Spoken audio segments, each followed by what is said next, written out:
하나님의 말씀 함께 봅니다. 마가복음 14장 53절에서 72절까지의 말씀입니다.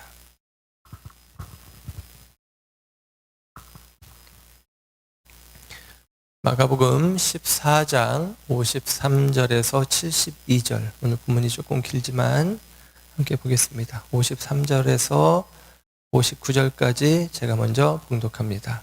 그들이 예수를 끌고 대제사장에게로 가니 대제사장들과 장로들과 서기관들이 다 모이더라. 베드로가 예수를 멀찍이 따라 대제사장의 집들 안까지 들어가서 아랫사람들과 함께 앉아 불을 쬐더라. 대제사장들과 온 공회가 예수를 죽이려고 그를 칠 증거를 찾되 얻지 못하니 이는 예수를 쳐서 거짓 증언하는 자가 많으나 그 증언이 서로 일치하지 못함이라. 어떤 사람들이 일어나 예수를 쳐서 거짓 증언하여 이르되 우리가 그의 말을 들으니 손으로 지은 이 성전을 내가 헐고 손으로 짓지 아니한 다른 성전을 사흘 동안에 지으리라 하더라 하되 그 증언도 서로 일치하지 않더라. 아멘. 60절에서 65절까지 합독합니다. 시작. 대제사장이 가운데 일어서서 예수에게 물어 이르되 너는 아무 대답도 없느냐? 이 사람들이 너를 치는 증거가 어떠하냐 하되 침묵하고 아무 대답도 아니하시거늘 대제사장이 다시 물어 이르되 내가 찬송받을 이의 아들 그리스도냐? 예수께서 이르시되 내가 그니라. 인자가 권능자의 우편에 앉은 것과 하늘 구름을 타고 오는 것을 너희가 보리라 하시니 대제사장이 자기 옷을 찢으며 이르되 우리가 어찌 더 증인을 요구하리요? 그 신성 모독하는 말을 너희가 들었도다. 너희는 어떻게 생각하느냐 하니 그들이 다 예수를 사형에 해당한 자로 정죄하고 어떤 사람은 그에게 침을 뱉으며 그의 얼굴을 가리고 주먹으로 치며 이르되 선지자 노릇을 하라 하고 하인들은 손바닥으로 치더라. 아멘. 베드로는 아랫뜰에 있더니 대제사장의 여종 하나가 와서 베드로가 불 쬐고 있는 것을 보고 주목하여 이르되 너도 나사렛 예수와 함께 있었도다 하거늘 베드로가 부인하여 이르되 나는 내가 말하는 것이 무엇인지 알지도 못하고 깨닫지도 못하겠노라 하며 앞뜰로 나갈새 여종이 그를 보고 곁에 서 있는 자들에게 다시 이르되 이 사람은 그 도당이라 하되 또 부인하더라. 조금 후에 곁에 서 있는 사람들이 다시 베드로에게 말하되 너도 갈릴리 사람이니 참으로 그 도당이니라. 그러나 베드로가 저주하며 맹세하되 나는 너희가 말하는 이 사람을 알지 못하노라 하니 닭이 곧 두 번째 울더라. 이에 베드로가 예수께서 자기에게 하신 말씀 곧 닭이 두 번 울기 전에 뇌가 세 번 나를 부인하리라 하심이 기억되어 그 일을 생각하고 울었더라. 아멘. 아멘. 할렐루야. 이 새벽에 하나님의 사랑하심과 은혜가 저와 여러분 가운데 함께하는 줄 믿습니다.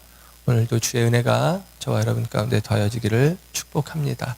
오늘 말씀의 내용은 예수님께서 이제 체포되신 이후에 대제사장, 오늘 본문엔 대제사장들이라고 되어 있는데 이전의 제사장이었던 안나스, 그리고 안나스의 사위이면서 현재 제사장인 가야바에 의해서 신문을 받으시는 장면입니다.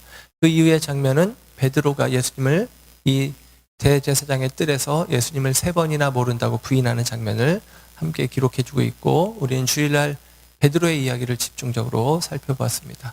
이 뒤에 나오는 이야기는 빌라도에게 신문 받으시는 장면인데 오늘 이제 매일 성경을 통해서 우리 가운데 제목으로 붙여준 게 불법의 재판정에서라고 하는 제목인데요. 오늘 이 재판의 과정을 우리가 살펴보는 것으로 빌라도의 재판의 내용까지 우리가 그냥 더하여 한 것으로 여기도록 하겠습니다. 베드로의 세 번 부인의 사건은 우리가 너무나 잘 알고 있는 이야기죠. 불법의 재판정에서 여러분 재판이라고 하는 것은 법을 기준으로 하는 것입니다. 법을 기준으로 하는 것이기에 그 재판은 공정해야 하는 것이고 사람들은 저마다 기대를 가지고 있습니다. 공정한 재판이 이루어지기를 기대합니다. 그런데 재판이 정말 공정하냐? 우리 시대, 지금 이 2000년 전의 시대가 아니라 법이 더 세밀하게 만들어져 있고 그 법을 철저하게 공부하고 그리고 그 법을 여러 가지 과정을 통해서 제도적으로 보완해 놓은 이 시대 속에서도 우리는 그런 이야기들을 종종 듣습니다. 법은 공정하지 않다. 그런 이야기도 있었죠. 유전무죄, 무전유죄. 예를 들면 이런 생각들이 우리 안에 있기도 합니다. 재판의 공정성에 대한 의심들이 우리 가운데 있어요. 최근에는 어떤 성착취와 관련되어진 동영상 사건 때문에 사람들이 소원을 냈습니다. 어떤 한 판사가 그 사건에 배정되었는데 그 이전에 그 판사가 이제 말하자면 착취와 관련되어진 사건들에 대해서 무죄를 판결했던 판사이기 때문에 바꿔달라는 거죠. 그 사람은 못 믿겠다. 바꿔달라. 판사인데 못 믿겠다. 재판인데 못 믿겠다. 이게 요즘의 생각이기도 한데 2000년 전 특별히 오늘 예수님이 재판을 받으시는 장면을 이렇게 들여다보면 이 재판 역시도 굉장히 불의한 재판이라는 사실을 알 수가 있습니다. 그러나 이 불의한 재판이지만 불법의 재판이지만 이 재판의 형식을 대제사장 곧 유대 지도자들을 중심으로 대제사장을 중심으로 예수님을 죽이려고 하는 자들이 이 재판을 굉장히 중요하게 여기고 있다는 사실입니다. 사실 오늘 본문에도 그런 표현이 나오거든요. 55절에 보면 이 재판을 하는 목적은 뭐냐? 대제사장과 온 공회가 예수를 죽이려고. 결론은 정해놨어요. 제 판결문은 써놓은 것입니다. 사형. 그렇게 해놓고 사형에 해당하는 증언들을 수집해가기 시작하는 거예요. 그런데 여러분, 그럴 거면 예수님을 죽일 요량이면 이른바 이 재판이라는 형식 말고 이럴 수도 있잖아요. 그들이 검과 몽치를 가지고 예수님께 나아갔으니까 거기에서 예수님을 죽여버리면 불편함이 없습니다. 이른바 암살이라는 방식으로 행할 수도 있겠죠. 그런데 그들은 제도적인 판단을 받기를 원했던 것입니다. 여러분, 그 제도적인 판단을 통해서 이들은 자기들의 정당성을 얻기 원했던 거예요. 내가 틀리지 않았다, 내가 옳다. 그리고 사람들에게 여전히 인정받기를 원합니다. 여러분, 저와 여러분이 이 땅을 살아가면서 때로는 우리가 법의 테두리 안에 우리의 정당성을 두고 우리는 내가 불법을 저지른 것도 아니고 내가 큰 죄를 저지른 것도 아니고 그런 식으로 우리 자신들의 불의함을 이 시대의 불합리한 온전한 법의 테두리 안에 나의 당위성, 정당성을 두려고 하는 경향들이 있기도 합니다. 그런데 여러분, 저와 여러분은 특별히 우리 믿음의 사람들은 우리 삶의, 우리 인생의 당위성, 정당성은 그 법의 기초이시고 그 법을 허락하신 하나님, 그 하나님이신 줄로 믿습니다. 하나님의 마음에 합한 것이 중요한 것이지 세상의 기준, 물론 우리가 이 땅을 살면서 때로 그런 이야기 많이 듣잖아요. 너희들은 대한민국 국민 아니냐. 당연합니다. 우리는 대한민국 국민이기에 대한민국의 법을 잘 준수하고 지킬 필요가 분명히 우리에게 있습니다. 그러나 그것이 저와 여러분의 인생을 인정해주는 도구가 아니다라는 것입니다. 하나님의 인정하심 가운데 있는 것이 중요한 것이죠. 대제사장 그리고 유대의 지도자들은 이 법의 테두리 안에 자기들의 정당성을 주기를 원하는 마음을 갖고 재판의 형식 속에 자기들의 당위성을 채워갑니다. 그러나 그 재판은 오늘 본문에서 이야기하는 것처럼 이미 결정되어졌고 그들이 예수님을 죽이려는 목적으로 증인들을 찾고 세우되 그들의 증언은 오늘 본문의 말씀을 보면 일치하지 않았다. 그 말이 59절에도 또 한 번 반복됩니다. 그 증언도 일치하지 않았다. 곧 일치하지 않는 증언은 효력이 없는 증언이고 일치하지 않는 증언은 거짓 증언임에도 불구하고 그 증언들은 받아들여지고 예수님은 결국 재판 가운데서 사형 언도를 받게 되어지는 것이죠. 유대인들이 사형 언도를 직접 내리진 않지만 유대인들의 재판의 결과는 예수님이 신성모독했다라고 하는 사실을 이야기를 합니다. 예나 지금이나 성경에도 그런 이야기가 있죠. 누가복음 19장에 보면 불의한 재판관의 이야기가 있어요. 불의한 재판관이 있다라고 하는 사실입니다. 예수님께서 재판을 받으시는 장면 속에 오늘 60절 이하에 보면 이제 실제로 신문을 받으시는데 예수님과 대제사장 사이의 대화라고도 할 수 있는데, 대화라고 하기에는 61절에 시작하는 말에 이렇게 표현하죠. 침묵하고 아무 대답도 아니하신다. 대제사장이 여러 증언들에 대해서 이야기하며 이렇게 많은 증언들이 있는데 너 할 말 없느냐 하고 예수님께 물었습니다. 그런데 예수님은 침묵하고 계시다라는 것입니다. 아무 대답도 하지 아니하셔요. 그런데 그 예수님이 오늘 본문 61절 하반절에 보면 이 질문 앞에는 대답을 하세요. 내가 찬송받을 이 아들 그리스도냐. 그래서 찬송받을 이는 하나님입니다.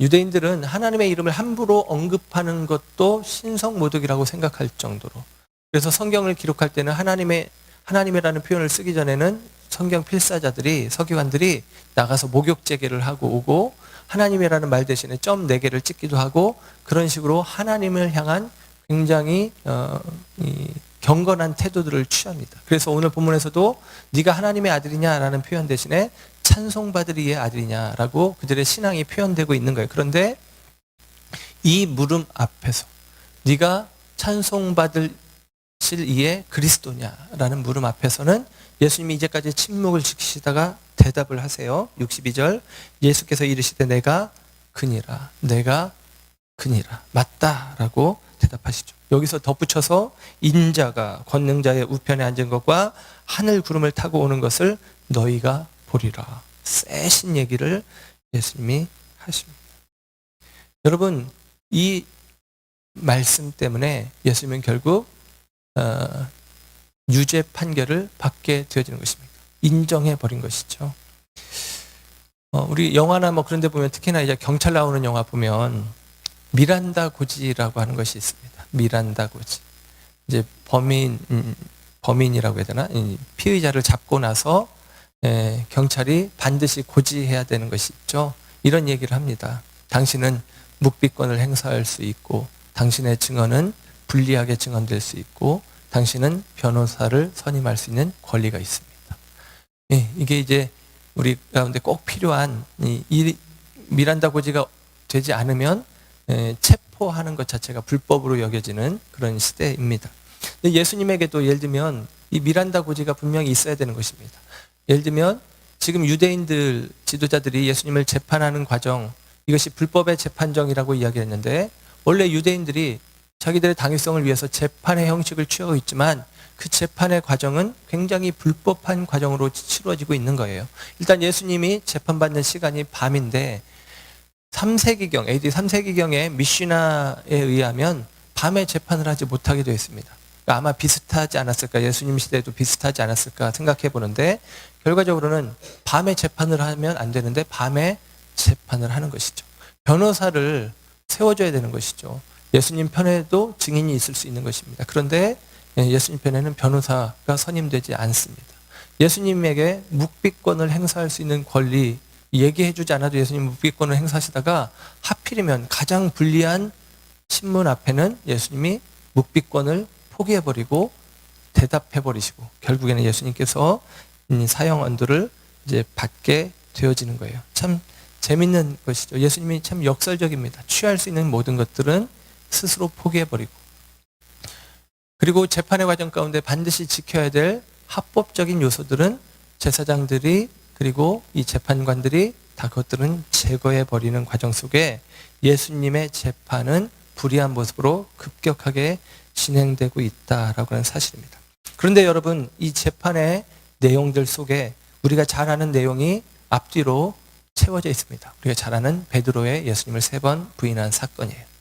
베드로가 예수님을 3번 모른다고 부인하는 이야기, 이 이야기가 오늘 이 재판받는 과정 뒤에 66절 이하에 베드로가 예수님을 따라서 이제 가서 예수님이 신문 받는 장면을 지켜보다가 나 예수를 절대 모른다라고 부인하는데요. 여러분, 그 이전에 54절에 이미 오늘 본문 앞에 54절에 베드로가 예수님을 따라간 장면을 묘사를 해주었습니다. 54절 베드로가 예수를 멀찍이 따라 대제사장의 집 뜰 안까지 들어가서 그럽니다. 이 멀찍이라는 말이 참 의미가 있는 말입니다. 예수님을 따라가되 멀찍이 따라간 것이죠. 나는 결단코 주님을 떠나지 않겠습니다. 겟세마네 동산까지 함께 올라갔고, 그리고 내려와서 예수님이 체포되시는 그 순간 칼을 빼어서 대제사장의 종 말고의 귀를 자르기까지 했던 베드로. 그런데 그가 예수님을 멀찍이 따라갑니다. 다른 제자들은 다 도망가 버렸고 베드로가 예수님을 멀찍이 따라가는데, 이 멀리 따라가다 보면 결국에는 그 멀어진 틈 사이에 비진리가 들어오는 거예요.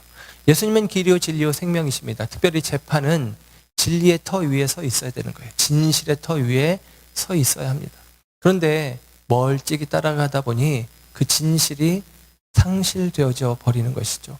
여러분, 저와 여러분의 삶의 자리에서도 우리가 진실된, 우리가 참된 삶을 살기를 원한다면 예수 그리스도를, 참된 것을, 진리를 우리가 멀리 따라가서는 불가능하다라는 사실입니다.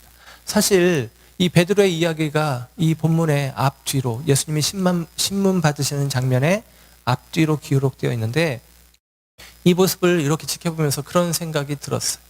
베드로가 그래도 예수님을 따라갔고, 베드로는 진실을 알고 있죠. 베드로는 누구보다도 예수님이 어떠한 분인지를 알고 있습니다. 그러면 이 재판의 자리에서 예수님을 변호해 줄 사람은 이 현장에 사실은 베드로밖에는 없는 것입니다. 예수님을 변호해 줄 만한 사람은 베드로밖에는 없는 것이죠. 베드로는 충분히 증언할 수 있을 만큼 누구보다도 예수님에 대한 바른 이해와 정보를 가지고 있는 사람이기도 합니다. 그런데 베드로는 이 재판의 자리에서 예수님은 자기를 변호하지도 않았고 침묵하실 뿐이고 불리한 증언에 대답 한마디 하셨고, 반면에 베드로는 예수님을 위한 증언은 한마디도 하지 못한 채 너도 예수 도당이 아니냐라고 하는 물음 앞에 그가 예수님을 3번 부인합니다. 그 3번 부인은 예수님의 신문과 빗대어서 이해해 본다면 이런 거예요. 자기 변호인 것입니다. 자기를 살리기 위한 자기 변호의 형식이 배신의 형식으로 드러난 것입니다. 나를 살리기 위한 나의 판단을, 나를 향한 판단을 나를 지키는 방법으로 취한 것이 예수님을 나는 모른다라고 적극적으로 저주하며 부인했다는 얘기는 적극적으로 자기를 변론하고 자기를 변호한 것입니다. 그게 바로 이 재판석의 또 다른 단면입니다. 예수님이 실질적으로 그 몸의 고통을 당하신 것도 아픈 일이지만, 지난주에 말씀드렸듯이 예수님이 희롱당하신 것, 그것이 예수님의 더 큰 고통, 육체적인 고통보다 정신적인 고통이 훨씬 크기도 하죠.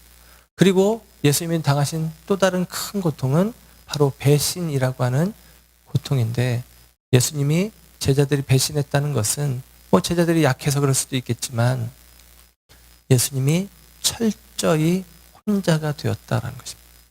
예수님이 철저히 혼자였던 시간, 많은 사람들이 진실도 뒤로 하고 많은 사람들이 예수님을 향한 거짓을 쏟아내고, 그 가운데 하나 예수님이 기댈 만한 한 사람 베드로 역시도 자기 변호를 하며 예수 변호를 하지 않는 그 자리는 예수님이 철저히 혼자가 되는 시간이었다라고 하는 사실입니다. 가장 어찌 보면 외로운 시간이죠.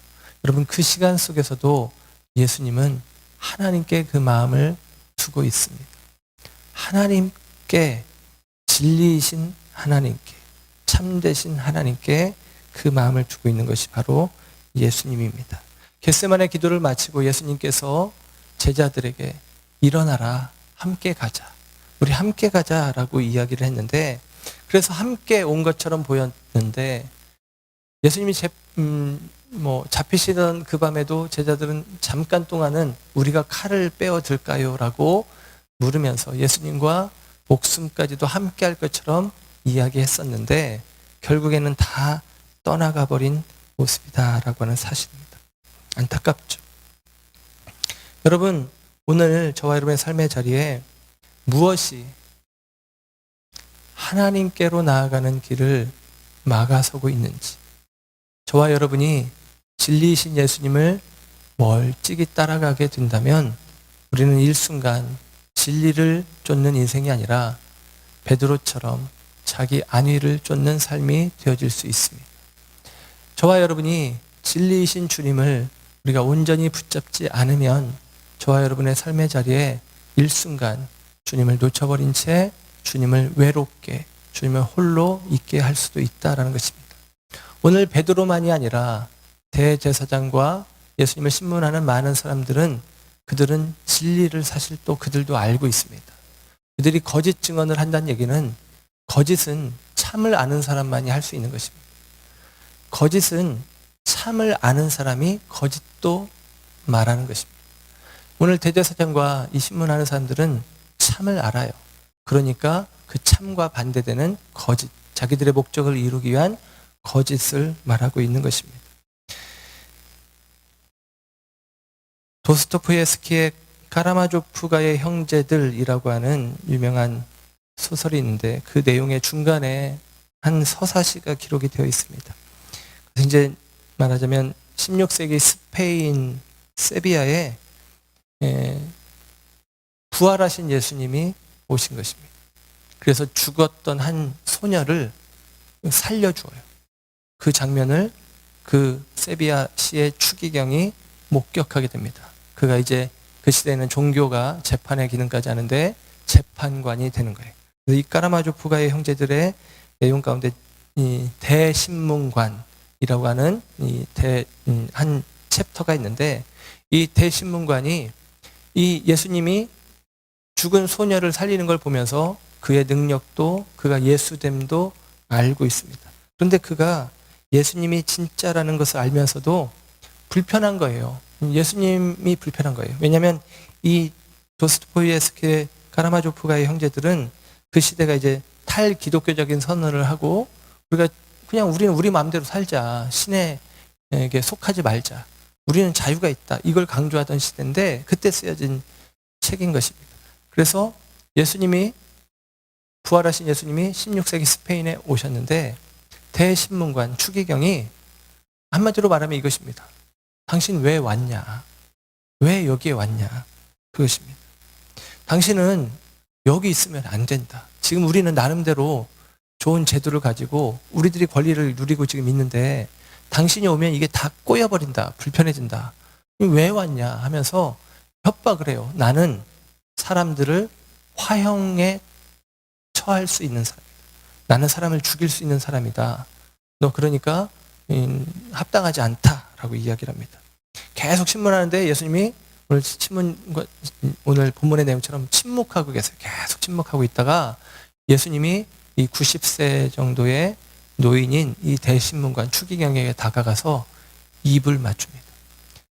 추기경이 깜짝 놀라서 물러서면서 그를 감옥에서 내어보내면서 외치는 거예요. 오지 마라. 다시는 오지 마라. 그리고서 예수님을 내보냈다라고 하는 것입니다. 여러분, 오늘 이 본문 가운데 있는 마가복음 14장에 있는 이 재판관들, 대제사장 그리고 증인들 다 그들이 거짓을 말한다는 것은 바꾸어 역설적으로 참도 아는 것입니다. 근데 그들은 그 참이, 진실이, 사실이 불편하고 싫은 것입니다. 그들은 그 진리를 향해서, 진리이신 예수님을 향해서 외치는 거예요. 여기는 네가 있을 곳이 아니다. 우리는 지금 잘 지내고 있는데 네가 왜 와서 우리를 불편하게 하느냐. 예수님이 침묵하셨고 예수님이 하나님의 아들이심을, 그리스도이심을, 진리이심을 드러냈을 때 그들은 외칩니다. 가라. 다시는 오지 마라. 다시는 우리 가운데 오지 마라 라는 것입니다. 사랑하는 여러분, 저와 여러분의 삶의 자리에서 진리가 우리를 불편하게 하기 때문에, 참됨이, 하나님의 뜻이 우리를 불편하게 하기 때문에 때로는 우리가 거짓으로 그것을 덮거나 그리고 우리의 불의함으로 또 혹은 나를 변호함으로 그 진리를 방치하고 있지는 않습니까? 저와 여러분의 삶의 자리 가운데 이 진리를 취하기를, 진리이신 예수님을 가까이 따라가기를, 진리이신 참되신 하나님의 말씀을 온전히 순종하는 저와 여러분 되시기를 결단하는 이 아침 되기를 주의 이름으로 축원합니다. 기도하겠습니다. 사랑과 은혜가 풍성하신 아버지 하나님,